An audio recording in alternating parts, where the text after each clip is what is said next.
تو اللہ کا لا تو سب سے پہلے ہے. دیکھیں ہمارا ملک جو پاکستانی نیشنل ہوگا اس کو بینیفٹ زیادہ دے گا چند چیزوں میں, جو غیر ملکی آئے گا اس کو وہ بینیفٹس ملیں گے؟ ممکن ہے نہ ملیں. آپ امریکن نیشنل ہو تو آپ کو کچھ فائدے وہاں ملیں گے, آپ پاکستانی ہو تو وہ فائدے آپ کو نہیں ملیں گے. ٹھیک ہے, ان کے حساب سے ان کا قانون ہے بھائی, لیکن اللہ کے ہاں ایسا نہیں ہے, کیونکہ امریکہ اللہ کا امریکہ بھی ہے, پاکستان بھی ہے, جاپان بھی ہے. تو اللہ کہتے ہیں میں اس بیس پہ تفریق نہیں کرتا کہ تو امریکہ سے آیا تو جاپان سے آیا, سمجھ رہے ہیں نا, اس بیس پہ نہیں کرتا. آدم کی اولاد ہو سارے میری نظر میں ایک جیسے ہو. اس لیے کچھ قوانین اللہ نے ہم پہ لاگو کر دیے ہیں, ان قوانین میں اللہ نے, اور وہ ایسے ہیں جو قرآن میں بیان کر دیے ہیں. اس قانون میں اللہ نے بتا دیا کہ مرد اگر بیوی کو ڈیورس دے گا تو مہر کی رقم دینی پڑے گی, اگر نہیں دیا اس کے علاوہ عورت کا کوئی حق نہیں ہے, اور کچھ نہیں لے سکتی. ہاں جو اپنا جہیز وہیز لے کر آئی تھی وہ تو اسی کا اپنا ہے, وہ لے نہیں, وہ تو اپنا حق ہے, پہلے سے اسی کا ہے, وہ لے رہی ہے. اور بچوں کا خرچہ لے سکتی ہے بس, کیونکہ وَعَلَى الْمَوْلُودِ لَهُ رِزْقُهُنَّ وَكِسْوَتُهُنَّ بِالْمَعْرُوفِ, بچوں کا خرچہ ٹوٹلی کس پر ہے؟ باپ پر ہے. جب تک لڑکے بالغ نہیں ہو جاتے, لڑکیوں کی شادیاں نہیں ہو جاتی, ماں چاہے کتنی ہی مالدار ہو, یہ ٹوٹلی خرچہ وہ کس سے لے گی؟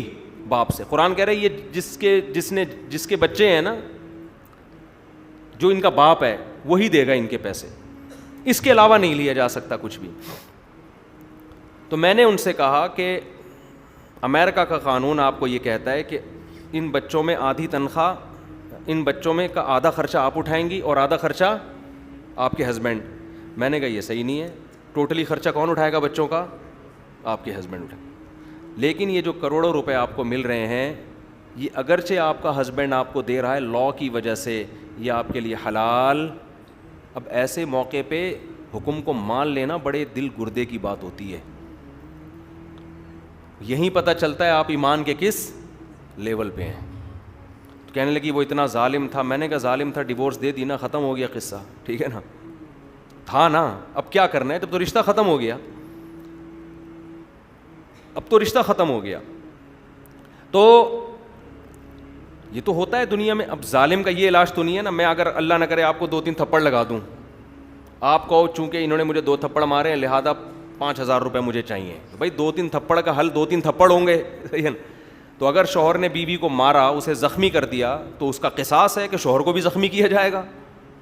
اگر خدا نخواستہ مار کے بیوی کا ہاتھ توڑ دیا تو قصاصاً شوہر کا بھی ہاتھ توڑا جائے گا. یہ سزا تو ہے, یا دیت لی جائے گی اس سے. اگر کوئی انگلی توڑ دی بیوی کی, بعض لوگ بڑے ظالم ہوتے ہیں, مارا ایسا کہ انگلی ٹوٹ گئی, تو شریعت میں انگلی کی ایک دیت ہے, وہ دیت شوہر کو ادا کرنی پڑے گی. آنکھ پھوڑ دی تو اسلام کہتا ہے آنکھ کے بدلے کیا ہے؟ آنکھ. شوہر نے بیوی کی آنکھ پھوڑ دی, اسلام عورت کو اجازت دیتا ہے بھائی تم بھی عدالت میں جاؤ اور شوہر کی آنکھ بولو پھڑوا دو. اس لیے بیگم کو مارنے سے پہلے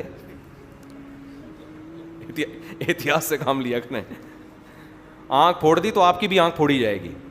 اور اگر عورت کہے میں اپنے شوہر کی آنکھ نہیں پھوڑوں گی, آنکھ کی دیت لوں گی, تو دیت دینی پڑے گی اس کو. بھائی دیت اتنی بنتی ہے. اس کا طلاق سے کوئی تعلق نہیں ہے, یہ تو رشتہ باقی ہے تو بھی دیت دینی پڑے گی.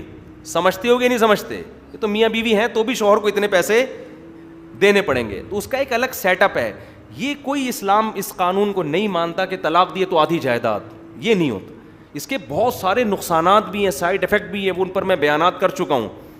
کیونکہ اس کا بڑا نقصان یہ ہے کہ بعض دفعہ میاں بیوی کی بن نہیں روتی, شوہر طلاق دینا چاہتا ہے, اس کو پتہ ہے یار ایک تو یہ میرے ساتھ سلوک برا کر رہی ہے اور اوپر سے آدھی جائیداد بھی دوں, تو پھر وہ زبان سے یا ریٹرن میں نہیں دیتا, عملی طور پہ چھوڑ دیتا ہے اس کو وہ. تو بہت سارے اس کے سائڈ افیکٹ ہیں. خیر ہمیں ابھی اس پہ, ہم تو اسلامک لا کی بات کر رہے ہیں. میں نے کہا ڈیورس ہو گئی ہے, آپ کے لیے اس آدھی جائیداد میں سے 1 روپیہ بھی حلال نہیں. اس نے کہا میں اسی پہ عمل کروں گی, میں اپنے سارے پیسے چھوڑتی ہوں. اس کا ایسی عورتیں قیامت میں کیا کہیں گی کہ جب ان کو اس کا بدلہ ملے گا تو کہیں گی انی ظننت انی ملاقین حسابیہ. اور مجھے اس کے شوہر پہ افسوس ہو رہا تھا کہ اتنی نیک عورت جو اتنا اللہ سے ڈرنے والی ہے, وہ بدبخت تو اس کے ساتھ یہ ظلم کر رہا ہے. ایسی عورتیں تو مارکیٹ میں شارٹ ہیں, صرف وہی ہیں جو بیان سن رہی ہیں. اس کے علاوہ کہاں ہیں ایسی عورتیں؟ مرد نہیں ہیں، نہ عورتیں ہیں نہ مرد ہیں. تو جو اللہ سے اتنا ڈر رہی ہے وہ تو شوہر کے بھی تو حقوق ادا کر رہی ہوگی نا. لیکن جب انسان کی عقل خراب ہوتی ہے تو بدبختی غالب آ جاتی ہے اس کے اوپر. تو اس نے چھوڑ دی اپنی ساری رقم. میں نے یہ بیان بھی کیا تھا, اس پہ کلپ بھی بڑا پھر وائرل ہوا. تو آپ کو اگر یقین ہے تو دنیا میں کچھ قربانی آپ کو دینی پڑے گی, لیکن اس وقت مزہ آئے گا جب اس قربانی کا بدلہ ملے گا, اور آپ کہو گے انی ظننت انی ملاق حسابیہ, مجھے یقین تھا کہ میں اپنے حساب سے ملاقات کرنے والا ہوں. یہ یہاں تک ہوا. انشاءاللہ اگلے ہفتے آگے لے کے چلتے ہیں.